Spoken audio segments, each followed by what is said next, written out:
Okay.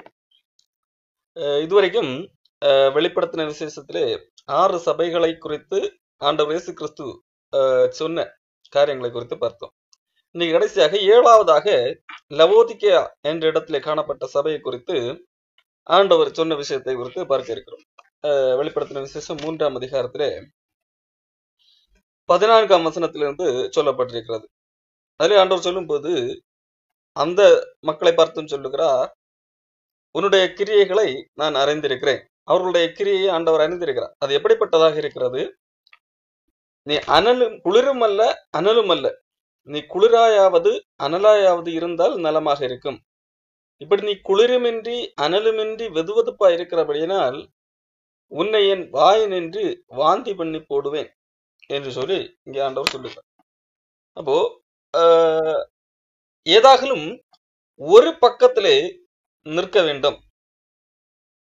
ஒன்றுகள் இந்த பக்கம், இல்லை என்றால் இந்த பக்கம். இவர்கள் இதற்கு இரண்டுக்கும் இடையிலே ஒரு நடு வழியிலே நிற்கிறவர்களை போன்ற ஒரு சூழ்நிலை காணப்படுகிறது. ஒன்றுகள் அனலாக இருக்க வேண்டும், இல்லை என்றால் குளிராக இருக்க வேண்டும். ஆனால் அனலாகவும் இல்லை குளிராகவும் இல்லை, இரண்டுக்கும் இடைப்பட்ட நிலைமையிலே காணப்படுகிறார்கள். இதே போன்ற காரியத்தை வேதாகமத்தில் இதற்கு முன்பும் சொல்லப்பட்டிருக்கிறது. 2 எஜமான்களுக்கு ஊழியம் செய்யக்கூடாது என்கின்ற ஒரு காரியமும் மத்தேயுவிலே பார்க்கும்போது சொல்ல முடியும். ஒன்றுகள் அந்த எஜமானுக்கு ஊழியம் செய், இல்லை என்றால் இந்த எஜமானுக்கு ஊழியம் செய். 2 எஜமான்களுக்கு ஊழியம் செய்யக்கூடாது என்கிறதாக அந்த இடத்துல சொல்லப்பட்டிருக்கும். இல்லை என்றால் ஒருவனை பகைத்து இன்னொரு சிநேகிக்க வேண்டியிருக்கும். ஆகவே நான் ஒரே நேரத்துல 2 பேருக்கு தான் சேவை செய்கிறேன் என்கின்ற அந்த காரியத்தை குறித்து, அதாவது தேவனுக்கும் உலக பொருளுக்கும் ஒரே நேரத்துல தேவனுக்கும் நான் சேவை செய்வேன், உலக பொருளுக்கும் சேவை செய்வேன் என்கின்ற அடிப்படையில் 2க்கும் இடைப்பட்ட நிலையில நிற்காது. ஒன்றுகள் உலக பொருளுக்கு சேவை செய்வதற்காக அங்கு அந்த எக்ஸ்ட்ரீம்ல போ, இல்லை என்றால் தேவனுக்கு மட்டும் சேவை செய்வதற்கு ஏதுவாக வாழு என்கிறதாக இயேசு கிறிஸ்து வாழ்ந்த போது சொல்லியிருப்பார். கிட்டத்தட்ட இதுவும் அதே போல ஒரு காரியம் தான். ஒன்றுகள் குளிராக இரு, இல்லை என்றால் அனலாக இரு என்கிறதாக காணப்படும். இயேசு கிறிஸ்துவை குறித்து சொல்லப்பட்ட ஒரு கதை கூட சொல்லியிருந்தார். கதை இல்ல, தன்னுடைய வாழ்க்கையிலே ஒரு ஒரு செயலை செய்து ஒரு புரிய வைத்திருந்தார். இயேசு கிறிஸ்து செல்லுகின்ற போது ஒரு மரம், அத்திமரம் காணப்படுகிறது. அது இலைகள் உள்ளதாக இருந்தது. ஆகவே அது கனி இருக்கும் என்று சொல்லி ஆண்டவர் எதிர்பார்த்து அந்த மரத்தின் அருகே போய் கனி இருக்கும் என்று சொல்லி பார்க்கிறார். பக்கத்திலே சென்ற போதுதான் தெரிகிறது அதிலே ஒரு கனியும் இல்லை என்று சொல்லி.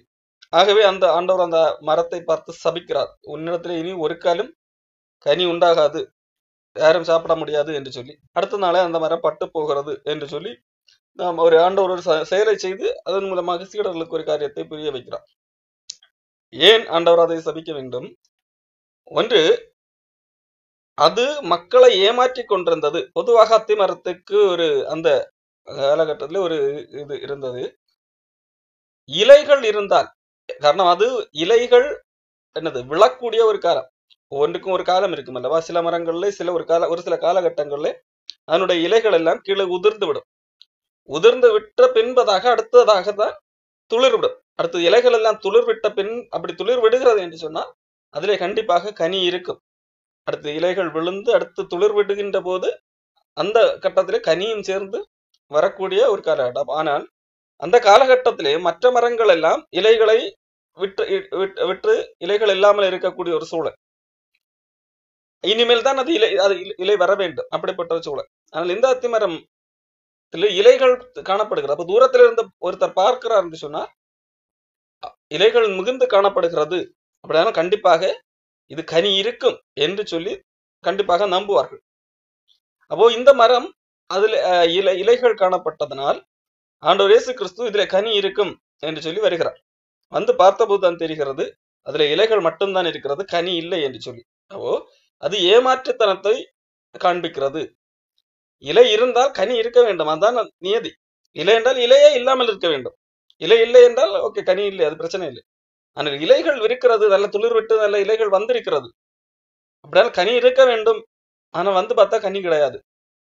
ஆகவே இது ஒரு போலித்தனத்தை உடையதாக இருக்கிறது என்று சொல்லி அந்த காரியத்தை ஆண்டவர் அதுக்கு சாபத்தை கொடுக்கிறதை காண முடியும். அப்போ ஒன்றுகள் அது இலை இல்லாமல் இருந்திருக்க வேண்டும், இல்லை என்றால் இலை இருக்கிறது என்றால் அதுல இலையோடு கனியும் சேர்ந்து இருந்திருக்க வேண்டும். ஆனால் கனியும் இல்லை, ஆனால் இலை மட்டும் இருக்கிறது என்று சொல்லி ஒரு நடுப்பட்ட நிலைமையில அந்த மரம் இருக்கின்ற ஒரு சூழல். அதே போலத்தான் கிட்டத்தட்ட இந்த லவோதிக்காவில் காணப்பட்ட மக்களும் காணப்பட்டிருக்கிறார்கள். இவர்கள் ஒன்றுகள் குளிராக இருக்க வேண்டும், இல்லை என்றால் அனலாக இருக்க வேண்டும். ஆனால் இவர்கள் குளிராகவும் இல்லை, அனலாகவும் இல்லை, ஒரு இடைப்பட்ட நிலைமையிலே, ஒரு வெதுவெதுப்பான சூழலிலே காணப்படுகிறார்கள். அதைத்தான் ஆண்டவர் அங்கே இப்படி இருந்தால் நான் வாந்தி பண்ணி போடுவேன், வாந்தி என்று பண்ணி போடுவேன் என்று சொன்னால் உன்னை அருவருப்பின் நிமித்தமாக ஏற்படுவதுதான் வாந்தி. நீ இப்படி இருக்கின்ற ஒரு காரியம், அதாவது போலி வெளித்தோட்டத்திலே பார்ப்பதற்கு கிறிஸ்தவர்களைப் போல காண்பித்துக் கொள்வார்கள். ஆனால் பக்கத்திலே வந்து உள்ளே போய் பார்த்தால் கிறிஸ்தவத்துக்கும் அவர்களுக்கும் ஏணி வைத்தால் எட்டாது. அவர்கள் செய்கின்ற, அவர்கள் வெளிப்புறமாக காண்பித்துக் கொள்ளுகின்ற அடையாளங்கள், மத அடையாளங்களை போடுவது, அல்லது தங்கள் உடை உடுத்துவது, அல்லது தங்கள் இயேசுவே இயேசுவே என்று கூப்பிடுவதாகட்டும், அல்லது கடவுளுடைய பெயரை சொல்லி ஆராதனை செய்வது, ஜெபம் செய்வது, இதையெல்லாம் பார்க்கும்போது அவர்கள் கிறிஸ்தவர்கள் என தோற்றமளிக்கும். ஆனால் ஆண்டவர் இயேசு கிறிஸ்துவ என்று கூப்பிடுகிறார்கள், ஆராதனை எல்லாம் செய்கிறார்கள் என்று சொல்லி வந்து பார்த்தால் அவர்களுக்குள்ள கிறிஸ்தவத்துக்கும் எந்த சம்பந்தமும் இருக்காது. கிறிஸ்தவத்துக்குரிய எந்த செயலும் அவர்களிடத்திலிருந்து காணப்படாது. ஆகவே தான் ஆண்டவர் சொல்லுகிறார், ஒன்றுகில் நீ அந்த பக்கத்திலே நில்லு, இல்லை என்றால் இந்த பக்கத்திலே நில்லு. இரண்டுக்கும் இடைப்பட்ட நிலையிலே நிற்கிறது எனக்கு அருவருப்பு, அது வாந்தி பண்ணி போடத்தக்க விதமான ஒரு செயல் என்று சொல்லி ஆண்டவர் சொல்லுகிறார். இவர்கள் எந்த அடிப்படையிலே இவர்கள் மாய்மாலக்காரர்களாக அல்லது போலி கிறிஸ்தவர்களாக வெளிப்புற தோற்றத்திலே கிறிஸ்தவர்கள் போல காண்பித்துக் கொள்வதும், ஆனால் உண்மையிலே கடவுள் பார்க்கும்போது அவர்கள் கிறிஸ்தவர்களாக இல்லாததும் எப்படி காணப்பட்டது? இயேசு கிறிஸ்து வாழ்ந்த போது கூட அன்றைக்கு இருந்த மதவாதிகள் அப்படித்தான் காணப்பட்டார்கள். ஆகவே தான் ஆண்டவர் அவர்களை குறித்து சொன்னா வெள்ளையடிக்கப்பட்ட கல்லறைகள் என்று சொல்லி, உங்களுடைய உடை அலங்காரங்கள் எல்லாம் வெள்ளையாக இருக்கிறது, உங்களை மக்கள் பார்க்கும்போது பெரிய மதவாதிகள், மத தலைவர்கள் என்றெல்லாம் நம்புகிறார்கள்.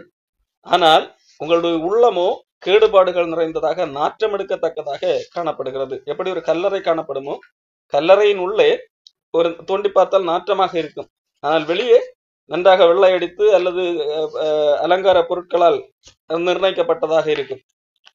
அப்படிப்பட்ட சூழ்நிலை தான் காணப்படுகிறீர்கள் என்று சொல்லி இயேசு கிறிஸ்து வாழ்ந்த போது அன்றைக்கு இருந்த மதவாதிகளை சுட்டி காட்டினார் அல்லவா? அதே காரியத்தை தான் இங்கே லவோதிக்காயில் உள்ள மக்களும் செய்து கொண்டிருந்தார்கள். அவர்கள் எதை வைத்து தங்களை பெரிய மதத்திலே தீவிரமானவர்கள் அல்லது பக்தியுள்ளவர்கள் என்று நினைத்துக் கொண்டிருந்தார்கள் என்றால், கடவுள் எங்களோடு கூட இருக்கிறார், ஆகவே நாங்கள் பணக்காரர்களாக இருக்கிறோம். அங்க லவோதிக்கா சிட்டி என்பது ஒரு பணக்கார சிட்டி. அப்போ அந்த அடிப்படையில் அங்கே வாழுகிற மக்களுக்கு பணம் ஒரு பெரிய, மிகவும் வசதியானவர்கள், திரவிய சம்பன்னர்கள், நல்ல உடை உடுத்தக்கூடியவர்கள், இப்படிப்பட்ட ஒரு கர்வம் அவர்களுக்கு உண்டு. ஆகவே நாங்கள் கடவுளால் உயர்த்தப்பட்டவர்கள், கடவுள் எங்களை இந்த அளவு ஆசீர்வதிக்கிறார் என்கிறதாக எண்ணுகிறார்கள். ஆனால் ஆண்டவர் அவர்களுடைய இந்த விதமான வெளிப்புறமான இந்த காரியங்களை வைத்து இதுதான் கடவுளுடைய ஆசீர்வாதம் என்று சொல்லி நிர்ணயிப்பவர் அல்ல. அவர்கள் சொல்லுகிறதை அவர்களை குறித்து கடவுள் சொல்வதும், அவர்கள் தாங்களை எப்படி எண்ணிக்கொண்டிருக்கிறார்கள் என்கிறதை குறித்து நாம் பார்ப்போம். வெளிப்படுத்துகிற விசேஷம் 17ஆம் வசனத்திலே, அதாவது 3ஆம் அதிகாரம் 17ஆம் வசனத்திலே ஆண்டவர் அவர்களை குறித்து சொல்லுகிறார், நீர் நிர்பாக்கியம் உள்ளவன் என்று சொல்லி ஆண்டவர் சொல்லுகிறார். இரண்டாவது, பரிதபிக்கப்படத்தக்கவன். மூன்றாவது, தரித்திரன். அடுத்து குருடன். அடுத்து நிர்வாணி. இப்படிப்பட்ட காரியங்கள் தான் அவர்களுடைய உண்மையான நிலைமை. கடவுள் பார்க்கும்போது அவர்களுடைய நிலைமை, அவர்கள் நிர்பாக்கியம் உள்ளவர்களாக இருக்கிறார்கள், அவர்கள் பரிதாபத்துக்குரியவர்களாக இருக்கிறார்கள், தரித்திரர்களாக இருக்கிறார்கள், குருடர்களாக இருக்கிறார்கள், மட்டுமல்ல நிர்வாணியாகவும் இருக்கிறார்கள். ஆனால் அவர்கள் தங்களை குறித்து சொல்வது என்ன தெரியுமா? அவர்கள் தங்களை குறித்து அப்படி இருக்கிறதை அவர்கள் அறியாமல் அவர்கள் சொல்லுகிறார்கள், நான் ஐஸ்வர்யவான், நான் திரவிய சம்பந்தன், எனக்கு ஒரு குறைவும் இல்லை என்று சொல்லிக் கொள்ளுகிறார்கள். அப்போ அவர்கள் என்ன நிலைமையில் இருக்கிறார்கள் என்கிறதை அவர்கள் உணராமல் இருக்கிறார்கள். தங்களுடைய உண்மையான நிலைமையை அவர்கள் உணராமல் இருக்கிறார்கள். அவர்கள் தங்களை எதை வைத்து எடை போடுகிறார்கள்? தங்களுக்கு இருக்கிற வசதி வாய்ப்புகள், தங்களுக்கு இருக்கிற பொருளாதார பலம், இவைகளை வைத்து நாங்கள் கடவுளால் மிக ஆசீர்வதிக்கப்பட்டவர்கள், எங்களுக்கு எல்லாம் தெரியும், எங்களுக்கு எல்லா காட்சியும் தெரியும் என்கிறதாக அவர்கள் எண்ணிக்கொள்ளுகிறார்கள். ஆனால் உண்மையிலேயே கடவுளுடைய பார்வையிலே நீ பரிதாபத்துக்குரியவன் என்று சொல்லி ஆண்டவர் சொல்லுகிறார். நீ ஒரு ஏழை என்று சொல்லி ஆண்டவர் சொல்லுகிறார். உனக்கு கண்ணே தெரியவில்லை என்று சொல்லுகிறார். ஆனால் அவர்கள் சொல்லுகிறார்கள், இல்லை, நாங்கள் எங்களுக்கு மிகச்சிறந்த தெளிவான பார்வை இருக்கிறது, நாங்கள் தான் தெளிவாக பார்க்கிறவர்கள் என்கிறதாக அவர்கள் சொல்லிக் கொள்கிறார்கள். ஆண்டவர் சொல்லுகிறார், உனக்கு பார்வையே தெரியாது, நீ குருடன் என்று சொல்லி. அவர்கள் சொல்லுகிறார், நாங்கள் விலையேற பெற்ற உடைகளை அணிந்திருக்கிறோம் என்று சொல்லி. ஆனால் ஆண்டவர் சொல்லுகிறார், நீ நிர்வாணி என்று சொல்லி ஆண்டவர் சொல்லுகிறார். இப்ப ஆண்டவர் ஒரு ஆலோசனை, நீ இப்படிப்பட்ட நிலைமையில இருக்கிறார், ஆனால் நீ உன்னை எதை வைத்து எடை போடுகிறான்? இந்த உலக பொருளாதார செல்வங்கள் இதைகளை வைத்து எடை போட்டுக் கொண்டிருக்கிறார். உனக்கு ஆரோக்கியம் இருக்கிறது, பார்வை தெரிகிறது என்று சொல்லி நினைத்துக் கொண்டிருக்கிறார். ஆனால் உண்மையிலே அது அல்ல நிலைமை. கடவுள் எதை வைத்து பார்க்கிறார் என்றால், கடவுளுக்கும் மனிதனுக்குமாக இடையே உள்ள அந்த உறவின் அடிப்படையிலே பார்க்கிறார். கடவுளோடு உள்ள உறவிலே அவர்கள் ஏழைகளாக, செல்வந்தர்களாக இல்லை, ஏழைகளாக இருக்கிறார்கள். ஆண்டவர் இயேசு கிறிஸ்துவை குறித்து சொல்லும் போது, நாம் ஐஸ்வர்யவான்களாகும்படி அவர் நம் நிமித்தம் தரித்திரனானாரே என்று சொல்லி 2 கொரிந்தியர் புஸ்தகத்திலே பவுல் அப்போஸ்தலன் சொல்லியிருப்பார். அப்போ நாம் ஐஸ்வர்யவான்களாக, நாம் செல்வந்தர்களாக மாறும்படியாக ஆண்டவர் தரித்திரரானார். இயேசு கிறிஸ்து எதிலே தரித்திரரானார்? இயேசு கிறிஸ்து பிதாவோடு மிக மிக ஐஸ்வர்யம் உள்ளவர்களாக, செல்வந்தராக இருந்தார். அதாவது இயேசு கிறிஸ்து கூறின அந்த ஒரு உவமையிலே, ஒரு பெரிய செல்வந்தன், ஒரு பெரிய பணக்காரன், இந்த பூமியில பெரிய ஒரு பணக்காரன், அவனுடைய விளைச்சல் நன்றாக விளைந்தது, அதை எல்லாமே சேர்த்து களஞ்சியத்திலே கட்டி வைப்பதற்கு முடியவில்லை. காரணம், தன்னுடைய களஞ்சியத்துல சேர்த்து வைப்பதை காட்டிலும் அதிக அளவு விளைச்சல். அப்போ அவன் தனக்குள்ளாக எண்ணிக்கொள்ளுகிறான், என்ன செய்வேன்? ஆத்மாவே புசித்து குடித்து சந்தோஷமாக அநேக வருஷங்கள், நீண்ட காலம் நீ சும்மா இருந்து சாப்பிடுவதற்கு எதுவானவைகளை நீ உன்னிடத்துல இருக்கிறது என்கிறதாக தனக்குள்ள எண்ணிக்கொள்ளுகிறான். அப்போ ஆண்டவர் சொல்லுகிற காரியம், மதிகேடனே, இந்த ராத்திரி நீ உன்னுடைய உயிர் போனால், அப்போ நீ இந்த பூமியில எவ்வளவுதான் சம்பாதித்தாலும் இந்த ராத்திரியில உன்னோட உயிர் போனால் நீ இன்றைக்கு சேகரித்தவைகள் என்ன ஆகும்? இது என்ன நீ கொண்டு போவாயா என்று சொல்லி ஆண்டவர் கேட்கிறார். அப்போ அவனை பார்த்து ஆண்டவர் கூப்பிடுகிற ஒரு மதிகேடன் என்று சொல்லி கூப்பிடுகிறார். இப்போ இந்த உலகத்திலே ஐஸ்வர்யங்கள், செல்வத்தை சேர்த்த ஒரு மனிதனை பார்த்து, தனக்குள்ள அதை குறித்து கர்வம் கொண்ட ஒரு மனிதனை பார்த்து ஆண்டவர் கூப்பிடுகிற வார்த்தை மதிகேடன். முடித்து விட்டு ஆண்டவர் சொல்லுகிறார், இந்த கதையை சொல்லிவிட்டு ஆண்டவர் சொல்லுகிறார், தேவனிடத்தில் ஐஸ்வர்யவனாக இராமல் தனக்குத்தானே செல்வத்தை சேர்த்து வைக்கிறவனும் இப்படியே இருக்கிறான் என்று சொல்லி. அப்போ தேவனிடத்தில் ஐஸ்வர்யவனாக இராமல், அப்போ இந்த மனிதன் இந்த பூமியில செல்வங்கள் அநேகம் சேர்த்து வைத்திருந்தாலும் அவன் தேவனிடத்தில் ஐஸ்வர்யவனாக, தேவனோடு உள்ள உறவிலே செல்வந்தனாக இல்லை, அவன் ஏழையாக இருந்திருக்கிறான். அதான் இங்க பிரச்சனை. அப்போ கடவுள் எதை அடிப்படையாக பார்க்கிறார்? தேவனிடத்திலே ஐஸ்வர்யவனாக இருக்கிறார்களா அல்லது ஏழையாக இருக்கிறார்களா, தரித்திரராக இருக்கிறார்களா என்கிறதைத்தான் பார்க்கிறார். இந்த லவோதிக்கேய மக்கள் தாங்கள் உலகத்திலே பெரிய செல்வந்தர்கள் என்று சொல்லி மாறுதட்டி கொள்ளுகிறார்களே ஒழிய, அவர்கள் தேவனிடத்திலே செல்வந்தர்களாக அல்லது ஐஸ்வர்யவான்களாக இல்லை, மாறாக தேவனிடத்திலே தரித்திரர்களாக இருக்கிறார்கள். தேவனோடு உள்ள உறவிலே அவர்களுக்கு வெகு தூரமாக காணப்படுகிறது. ஆகவே அவர்கள் அதான் அவர்களுடைய நிலைமை. இதை நீ உணர்ந்து கொள் என்று சொல்லி ஆண்டவர் சொல்லுகிறார். பரிதபிக்கப்படவன் ஐஸ்வர்யவான், தரித்திரன், குருடன், உனக்கு பார்வையே கிடையாது, நீ ஒழுங்காக பார்க்கவில்லை. இந்த பூமியில நீ உனக்கு விருப்பமானவர்களை பார்த்து சந்தோஷப்படுகிறாய், அதான் உனக்கு தெரிகிற பார்வை. ஆனால் உண்மையிலே உனக்கு பார்வையே கிடையாது, எதை பார்க்க வேண்டுமோ அதை பார்க்கவில்லை. உன்னுடைய கண்கள் திறக்கப்படவில்லை, உன்னுடைய மனக்கண்கள் குருடாக இருக்கிறது. எதை அறிய வேண்டுமோ அதை அறியவில்லை. சத்தியத்தை காணக்கூடாதபடிக்கு உன்னுடைய மனக்கண் இருளடைந்திருக்கிறது, குருடன். உன்னுடைய கண் திறக்கப்பட வேண்டும் என்கிறதை, ஆகவே நீ குருடன் என்கிறதை உணர்ந்து கொள் என்று சொல்லிக் கொள்ளுங்க. முதலாவது நீ தரித்திரன் என்கிறதை உணர்ந்து கொள். இரண்டாவது நீ குருடன் என்கிறதை உணர்ந்து கொள். நீ குருடன், நீ பார்வை உள்ளவன் அல்ல, மாறாக நீ குருடன் என்கிறதை ஆண்டவர் சொல்லுகிறார். அடுத்ததாக நீ நிர்வாணியாக இருக்கிறாய். நீ நிர்வாணி. நீ எவ்வளவுதான் இந்த பூமியிலே விலையுறந்த வஸ்திரங்களை தரித்திருந்தாலும் கடவுளுக்கு முன்பாக நீ நிற்பதற்கு ஏதுவான வஸ்திரம் இல்லை. தேவனுக்கு முன்பாக நிற்பதற்கு தேவையான அந்த வஸ்திரம், கடவுள் கொடுத்த அந்த நீதியான வஸ்திரம் உன்னிடத்திலே இல்லை. கடவுளுக்கு முன்பாக நிற்கும் போது நிர்வாணியாக இருக்கிறாய். ஆகவே அதை உணர்ந்து கொள் என்று சொல்லி ஆண்டவர் சொல்லுகிறார். அப்போ நீ முதலாவது உன்னை உணர்ந்து கொள். நீ உன்னை உணர்ந்து கொண்டால்தான் என்னிடத்துல இது இல்லை, என்னிடத்துல இவைகள் எல்லாம் இல்லை, நான் இவைகள் இல்லாதவன் என்கிறதை நீ உணர்ந்து கொண்டால்தான், நான் தேவனை இன்னும் சேரவில்லை, தேவனிடத்திலே ஏழையாக இருக்கிறேன், தேவனிடத்திலே இன்னும் நான் நெருங்கவில்லை, தேவனிடத்திலே நான் செல்வந்தனாக இல்லை, என்னுடைய கண்கள் குருடாக்கப்பட்டிருக்கிறது, சத்தியத்தை அறியாதபடிக்கு என்னுடைய கண்கள் குருடாக்கப்பட்டிருக்கு, நான் ஒரு அந்தகாரத்தில் இருக்கிறேன், சத்தியத்திற்கு எதிரான இடத்துல இருக்கிறேன், அப்போ என்னுடைய கண் குருடாக்கப்பட்டிருக்கிறது, நான் தேவனுக்கு முன்பாக நிற்கும் போது நான் நிர்வாணியாக இருக்கிறேன், தகுதி இல்லாதவனாக இருக்கிறேன், தேவனுக்கு முன்பாக நிற்கக்கூடிய தகுதியில, தேவனுக்கு முன்பாக நிற்க கூடாதபடிக்கு நான் நிர்வாணியாக இருக்கிறது, நான் ஒளிந்து கொள்ளக்கூடிய சூழ்நிலை தான் இருக்கிறது என்கிறதை உணர்ந்து கொண்டால் மட்டுமே தேவனிடத்திலே கேட்க முடியும், தேவனை விசுவாசிக்க முடியும். ஒரு மனிதன் தன்னுடைய நிலைமை தேவனுக்கு முன்பாக தன்னை நிறுத்தி நான் யார் என்பதை உணர்ந்தால் மட்டும்தான், நான் ஒன்றுமில்லாதவன், நான் கடவுளுக்கு முன்பாக நிற்க தகுதியற்றவன் என்கிறதை உணர்ந்தால் மட்டும்தான் கடவுளை விசுவாசிக்க முடியும், கடவுளிடத்திலே கேட்க முடியும். ஆண்டவரே, நான் இவைகள் எல்லாம் இல்லாதவனாக இருக்கிறேன், ஆகவே இவைகள் எனக்கு தேவை என்று சொல்லி ஆண்டவரிடத்திலே கேட்க முடியும். ஆனால் இந்த மக்கள் எல்லாம் எங்களுக்கு இருக்கிறது, எல்லாம் எங்களுக்கு இருக்கிறது என்று சொல்லி அதிலே கர்வம் கொண்டவர்களாக இருக்கிறார்களே அன்றி தங்களிடத்திலே இல்லாததை குறித்து அவர்கள் கவலைப்படவில்லை. ஆகையால் தங்களிடத்திலே இல்லாததை குறித்து அவர்கள் உணர்வடையவில்லை.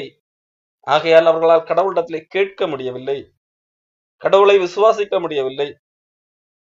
அப்போ முதலாவது கடவுளிடத்திலே ஒரு விஷயத்தை கேட்க வேண்டும் என்றால், அதாவது ஆண்டவர் எதை கேட்க வேண்டும் என்று சொல்லுகிறாரோ அதை கேட்க வேண்டும் என்றால் நாம் முதலாவது நம்மிடத்திலே உள்ள இல்லாமையை உணர்ந்து கொள்ள வேண்டும். நாம் இந்த உலகத்திலே எல்லாம் இருக்கிறது, இந்த உலக காரியங்களை வைத்துக்கொண்டே நாம் இடைப்பட்டு கொண்டிருந்தால் நாம் கடவுளிடத்திலே நெருங்க முடியாது. இன்றைக்கு உலகத்திலே சுவிசேஷம் சொல்லுகிறோம் என்று சொல்லுகிறவர்கள் எதை வைத்து மக்களை அழைக்கிறார்கள்? உங்களிடத்திலே பணம் இல்லையா, எங்கள் கூட்டத்திலே வாருங்கள், கடவுள் உங்களுக்கு பணம் தருவார். உங்களுக்கு சுகம் இல்லையா, எங்கள் கூட்டத்திலே வாருங்கள், கர்த்தர் சுகம் தருவார்.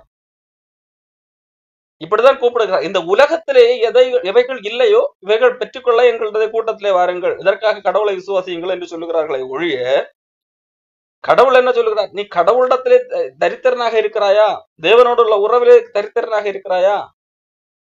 ஆகவே அதை தேவனிடத்துல கேட்டு பெற்றுக்கொள், அதை உணர்ந்து கொள். நீ குருடனாக இருக்கிறாக, சத்தியத்தை அறியாத குருடனாக இருக்கிறாயா, உன்னுடைய கண்கள் திறக்க வேண்டும் என்று சொல்லி அதை தேவனிடத்திலிருந்து பெற்றுக்கொள். நீ கடவுளுக்கு முன்பாக நிற்கக்கூடிய தகுதி இல்லாதவனாக நிர்வாணியாக இருக்கிறாயா, அதற்கு தேவையான கடவுளிடத்திலிருந்து வஸ்திரத்தை பெற்றுக்கொள் என்று சொல்லுவது இல்லை. மாறாக இந்த உலக காரியங்களுக்காக கடவுளை தேடு என்றுதான் சொல்லிக் கொள்கிறார்கள். இந்த உலக காரியங்களுக்காகவே மக்கள் கடவுளை தேடவும் செய்கிறார்கள். ஒருவேளை இந்த உலக காரியங்களை அப்படி கேட்டு பெற்றுக்கொள்வதனால், ஓஹோ, கடவுள் நான் கேட்டதை தந்து விட்டார், இப்பொழுது எனக்கு எல்லாம் இருக்கிறது, கடவுள் நான் கேட்டது போல பொன்னை தந்து விட்டார், உடையை தந்து விட்டார், எல்லாம் இருக்கிறது, இதுதான் இப்பொழுது நான் பணக்காரனாக இருக்கிறேன், நான் நல்ல ஆடை உடுத்தி கொண்டிருக்கிறேன், நான் என்னால் தெளிவாக பார்க்கிறேன் என்கிறதாக எண்ணிக்கொள்ளுகிறார். ஆனால் உண்மையிலே கடவுள் எதை கேட்க சொல்லுகிறார்? உன்னுடைய ஆவிக்குரிய வாழ்க்கையில எது இல்லையோ அதை கேளு. உன்னுடைய பூமிக்குரிய காரியங்கள்ல எது இருக்கிறது இல்லை என்கிறதை வைத்து நீ இடைபோடாது, உன்னை நீ இடைபட்டுக் கொள்ளாது. உன்னுடைய ஆவிக்குரிய வாழ்க்கையிலே நீ செல்வந்தனாக இருக்கிறாயா, அல்லது குருடனாக இருக்கிறாயா, அல்லது ஏழையாக இருக்கிறாயா, அல்லது நிர்வாணியாக இருக்கிறாயா, அல்லது வஸ்திரம் போட்டிருக்கிறாயா என்கிறதை பார் என்று சொல்லி ஆண்டவர் சொல்லுகிறார். அப்போ இந்த லவோதிக்கா மக்கள் அவர்களாகவே தங்களை உணர்ந்து கொள்ளாததனால் கடவுள் சொல்கிறார், நீ இப்படி நினைத்து கொண்டிருந்தாலும் உண்மையில் நீ குருடன், உண்மையில் நீ ஏழை, உண்மையிலே நீ நிர்வாணி என்று சொல்லி நீ பரிதபிக்கப்படத்தக்க நிலையில் இருக்கிறாய். ஆனால் அவர்கள் தங்களை என்ன சொல்லிக் கொள்கிறார்கள்? எங்களுக்கு யாருடைய பரிதாபம் தேவையில்லை, நாங்கள் நல்லாக இருக்கிறோம், நாங்கள் திரவிய சம்பன்னர் என்று சொல்லிக் கொள்கிறார்கள். ஆண்டவர் சொல்லுகிறார், நீ பரிதபிக்கப்படத்தக்க சூழ்நிலையிலே காணப்பட்டுக் கொண்டிருக்கிறாய், நீ நிர்பாக்கியமான சூழ்நிலையிலே இருக்கிறாய். அப்போ காரணம் கடவுளுக்கு தெரியும், அவர்களுடைய ஆத்மாவை பார்க்கிறார். அந்த ஆத்மாவை பார்க்கும்போது பரிதாபத்துக்குள்ளாக இருக்கிறது, அது நரகத்துக்கு நேராக சென்று கொண்டிருக்கிறது. கடவுள் ஒவ்வொரு மனிதனையும் பார்க்கிறார். ஆகவே தான் எசேக்கியேல் புஸ்தகத்திலே கூட தீர்க்கதரிசி வழியாக ஆண்டவர் சொல்லுகிற ஒரு காரியம், துன்மார்க்கன் சாகிறது எனக்கு எவ்வளவு வேணும் பிரியமோ. இப்போ துன்மார்க்கனை பார்த்து ஆண்டவர் பரிதாபப்படுகிறார். துன்மார்க்கனுடைய ஆத்மாவை பார்த்து ஆண்டவர் பரிதாபப்படுகிறார், அவன் சாவான் என்று சொல்லி. அப்போ அப்படி சாகிறது எனக்கு பிரியமா? இல்லை, அவன் தன்னுடைய அக்கிரமங்களை எல்லாம் விட்டு மனம் திரும்பி பிழைப்பதல்லவோ எனக்கு பிரியம் என்று சொல்லி ஆண்டவர் சொல்லுகிறார். அப்போ ஆண்டவருடைய எதிர்பார்ப்பு அவர்கள் பிழைக்க வேண்டும், இல்லாவிட்டால் அது அவர்களுக்காக ஆண்டவர் பரிதாபப்படுகிறார். அழிந்து போகிறவர்களுக்காக ஆண்டவர் பரிதாபப்படுகிறார். அப்போ இந்த லவோதிக்கா மக்கள் தாங்கள் கிறிஸ்தவர்கள் என்று தாங்களை சொல்லிக் கொண்டாலும் ஆண்டவர் அவர்களை பார்த்து பரிதாபப்படக்கூடிய சூழ்நிலையில் தான் காணப்படுகிறார். இப்போ ஆண்டவர் அவர்களுக்கு ஒரு ஆலோசனை கொடுக்கிறார், நீ உன்னை உணர்ந்து கொள், இந்த உலக காரியங்களை வைத்து நீ உன்னை எடை போடாதே, நீ உண்மையிலே யார் என்பதை பார் என்று சொல்லி அவர்களுக்கு சுட்டி காட்டி, நீ கேளு, இதெல்லாம் உன்னிடத்திலே இல்லை, கடவுளிடத்திலே கேளு, கடவுளிடத்திலே கேளு, இது எனக்கு இல்லை ஆண்டவரே, இது எனக்கு தாரும் என்று சொல்லி ஆண்டவரிடத்திலே கேளு, என்னுடைய கண்களை திறக்கிறதற்கு எதுவாக கலிக்கம் போடு என்று சொல்லி கேளு என்று சொல்லி கடவுளிடத்திலே கேளு, வஸ்திரத்தை கேட்டு பெற்றுக்கொள், கடவுளுக்கு முன்பாக நீ நிர்வாணியாக இருக்கிறாய் என்கிறதை உணர்ந்து என்னுடைய நிர்வாணம் மூடத்தக்கதாக, என்னுடைய அருவருப்புகள் மூடத்தக்கதாக கடவுளிடத்திலே வஸ்திரத்தை கேட்டு பெற்றுக்கொள், நீ பணக்காரனாகும்படியாக அல்லது தேவனிடத்திலே செல்வந்தனாகும்படியாக பொன்னை கேட்டு பெற்றுக்கொள் என்று சொல்லி ஆண்டவர் இங்கே ஆலோசனை சொல்லுகிறார். நீ கடவுளிடத்திலிருந்து கேட்டு பெற்றுக்கொள், கடவுளிடத்திலே கேட்டு பெற்றுக்கொள். நீ ஏன் கடவுளிடத்திலே இதுவரை கேட்கவில்லை? காரணம், நீ என்ன நினைத்துக் கொண்டிருக்கிறாய்? இந்த உலக காரியங்களை வைத்து இது போதும், இதுதான் நான் சரியாகத்தான் இருக்கிறேன் என்று சொல்லி நீயாகவே நினைத்துக் கொண்டிருக்கிறாய். காரணம், உனக்கு சத்தியம் தெரியவில்லை, கண்கள் குருடாக்கப்பட்டிருக்கிறது. ஆகவே கடவுள் அவர்களுடைய குறைவுகளை சொல்லி இதெல்லாம் உன்னிடத்திலே கிடையாது, நீ பூமியில எதெல்லாம் மேன்மை என்று நினைத்துக் கொண்டிருக்கிறாயோ அது கடவுளுக்கு முன்பாக ஒன்றுக்கும் உதவாது. ஆகவே உன்னுடைய ஆவிக்குரிய வாழ்க்கையிலே இவைகள் ஒன்றுமே இல்லாமல் இருக்கிறது, கடவுளிடத்திலே கேட்டு பெற்றுக்கொள் என்று சொல்லி ஆண்டவர் சொல்லுகிறார். சொல்லிவிட்டு சொல்லுகிறார், நான் உன்னை நேசிக்கிறபடியால், நான் நேசிக்கிறவர்களை தான் கடிந்து கொண்டு சிட்சிக்கிறேன். அப்போது நான் கடவுள் நேசிக்கிறபடியால் கடவுள் அவர்களை சிட்சிக்கிறார், கடிந்து கொண்டு சிட்சிக்கிறேன். நான் நேசிக்கிறவர்களோ அவர்களை கடிந்து கொண்டு சிட்சிக்கிறேன் என்று சொல்லுகிறார். ஆகையால் மனம் திரும்பு. இப்போ கடவுள் நேசிக்கிறவர்களை மனம் திரும்பும்படியாக வாய்ப்பு கொடுக்கிறார், ஆலோசனை சொல்லுகிறார், சிட்சிக்கவும் செய்கிறார். ஆனால் அதையும் மீறி அவர்கள் கேட்காவிட்டால் அவர்கள் தண்டனை பெறுவது, மரணம் அடைவது, அதாவது இரண்டாம் மரணமாகிய நரகத்துக்கு போவது உறுதியாக காணப்படுகிறது. இப்போ கடவுள் கடைசியாக இதோ வாசற்படியில் நின்று தட்டுகிறேன். இப்போ ஆண்டவர் ஆலோசனை சொல்லிவிட்டார். ஆலோசனை சொல்லிவிட்டு அந்த ஆலோசனையின் படி நீங்கள் கேட்டு பெற்றுக்கொள்ளுங்கள் என்று சொல்லிவிட்டார். இப்போ அடுத்த ஆண்டவர் சொல்லுகிற காரியம், நான் தட்டி கொண்டிருக்கிறேன், நீங்கள் கேட்கும்படியாக, என்னுடைய சத்தத்தை கேட்கும்படியாக உங்களிடத்தில் தட்டி கொண்டிருக்கிறேன். லவோதிக்கா மக்களை பார்த்து சொல்லுகிறேன், நான் உங்களிடத்திலே கதவை தட்டி கொண்டிருக்கிறேன், நான் வாசல்லே தான் நிற்கிறேன், ஆனால் உங்களிடத்திலே வரவில்லை, உங்களுக்கு உள்ளாக வரவில்லை. பொதுவாக ஆண்டவர் தன்னுடைய பிள்ளைகளோடு கூட இருக்கிறவர், ஆனால் இவர்களுக்கு வெளியே இருக்கிறார். அப்படியானால் அவர்கள் உண்மையிலான கிறிஸ்தவர்கள் அல்ல. இப்போ ஆண்டவர் சொல்லுகிறார், நீங்கள் ஏதோ ஒன்றை நினைத்துக் கொண்டு இதுதான் கிறிஸ்தவம் என்று நினைத்துக் கொண்டிருக்கிறீர்கள், அது கிறிஸ்தவம் அல்ல. ஆகையால் நான் வெளியே தான் நிற்கிறேன். ஆனால் உங்கள் பக்தியிலே வருவதற்காக நான் உங்களை உண்மையான கிறிஸ்தவர்களாக மாற்றுவதற்காக என்னிடத்துல இதையெல்லாம் உங்களை உணர்ந்து கேளுங்கள் என்று சொல்லி ஆலோசனை சொல்லிவிட்டார். இன்னும் ஆண்டவர் தட்டி கொண்டிருக்கிறேன், நான் இப்பொழுதும் வெளியே தான் நிற்கிறேன். நீங்கள் என்னுடைய சத்தத்தை கேட்டு என்னுடைய ஆலோசனைகளை கேட்டு செவிதாய்த்தால், உங்கள் கதவை திறந்தால் மட்டும்தான் என்னால் உள்ளே வர முடியும். நானாக வலுக்கட்டாயமாக எல்லாம் உங்களை வந்து என்னது உங்களிடத்துல வந்து உட்கார முடியாது.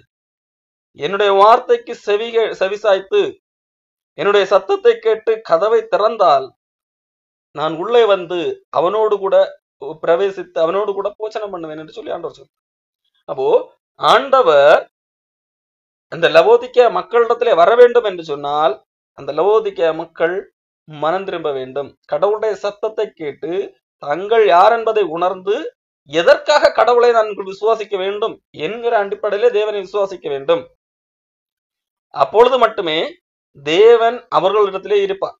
இல்லாவிட்டால் அவர்கள் தங்களை கிறிஸ்தவர்கள் என்று சொல்லிக் கொள்ளலாம், கிறிஸ்தவர்கள் என்று காண்பித்துக் கொள்ளலாம். வெளித்தோற்றத்திலே அவர்கள் என்னது மக்கள் எல்லாம் பெரிய அளவில் வியக்கத்தக்க விதத்திலே ஒரு கிறிஸ்தவ மதவாதிகளாக காணப்படலாம். ஆனால் கடவுள் அவர்களுக்குள்ளே இல்லை, வெளியே தான் இருக்கிறார். கடவுள் சொல்லுகிற ஆலோசனை என்னவென்றால், நீ என்னுடைய சத்தத்தை கேளு, சத்தத்தை கேட்டு கதவை திறந்தால் அவனிடத்திலே பிரவேசித்து அவனோடு கூட போஜனம் பண்ணுவேன் என்று சொல்லி ஆண்டவர் சொல்லுகிறார். ஆண்டவர் இங்கே ஒரு முக்கியமான ஒரு காரியத்தை சொல்லுகிறார். ஒருவேளை நீங்கள் சத்தத்தை கேட்டு கதவை திறந்தால் உங்களோடு கூட நான் உட்கார்ந்து போஜனம் பண்ணுவேன் என்று சொல்லி ஆண்டவர் சொல்லுகிறார். ஆண்டவர் ஒரு காரியத்தை சிந்தித்து பார்க்க வேண்டும். ஆண்டவர் ஒரு அகிலத்தையே படைத்தவர், எல்லாவற்றுக்கும் மேலானவர். அவர் வந்து சொல்லுகிறார், நான் உங்களோடு கூட உட்கார்ந்து சரிக்கு சமமாக உட்கார்ந்து பந்தி இருப்பேன் என்று சொல்லி ஆண்டவர் சொல்லுகிறார். நீங்கள் ஒரே சமமாக ஒரே நேரத்திலே உங்களோடு கூட உட்கார்ந்து பந்தி இருப்பேன் என்று சொல்லுகிறார். அப்போ ஆண்டவர் இதை எந்த அடிப்படையில சொல்லுகிறார்? நான் உங்களுக்கு உள்ளாக உங்களோடு கூட இருந்து உங்களுக்கு நாம் ஒருமித்து இருப்போம். ஒரு பந்தி இருக்கிறது என்பது ஒரு மிக மிக என்னது நெருங்கிய கூட பந்தி இருக்கிறது என்பது மிக மிக நெருங்கிய ஒரு மரியாதை கொடுப்பதன் அன்புள்ளதன் ஒரு அடையாளம். அப்போ நான் உங்களோடு கூட அமர்ந்து சரிக்கு சமமாக அமர்ந்து உங்களோடு கூட பந்தி இருப்பேன், அதாவது உங்களை நான் ஏற்றுக்கொள்வேன், உங்களுக்குள்ளாக உங்களோடு கூட இருப்பேன் என்கிறதாக ஆண்டவர் சொல்லுகிறார். அப்போ ஆனால் இதற்கு நீங்கள் கடவுளுடைய சத்தத்தை கேட்டு, கடவுள் தட்டி கொண்டிருக்கிற அந்த சத்தத்தை கேட்டு கதவை திறக்க வேண்டும், அதாவது செவி கொடுக்க வேண்டும், அந்த சத்தத்துக்கு செவி கொடுக்க வேண்டும்.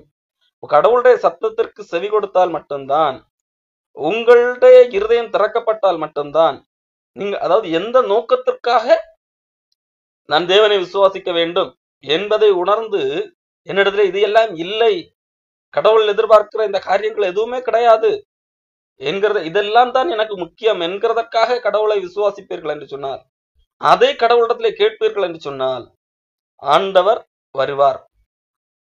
அப்போ ஆண்டவர் வந்து பந்தியும் இருப்பார்.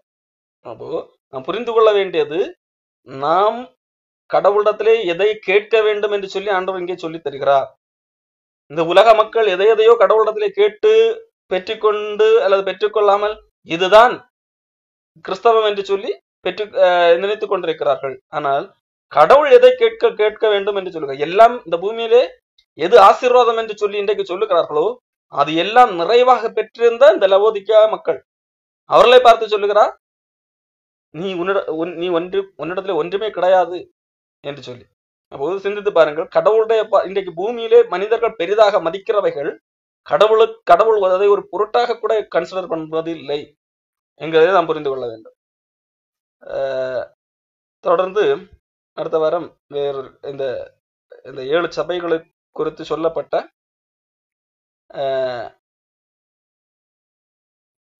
ஜெயம் கொள்ளுகிறவர்களுக்கு கொடுக்கப்பட்ட வாக்குறுதிகள் என்னென்ன என்று சொல்லி பார்ப்போம். எப்படி ஜெயம் கொள்ளுவது என்பதை குறித்தும் பார்க்கலாம்.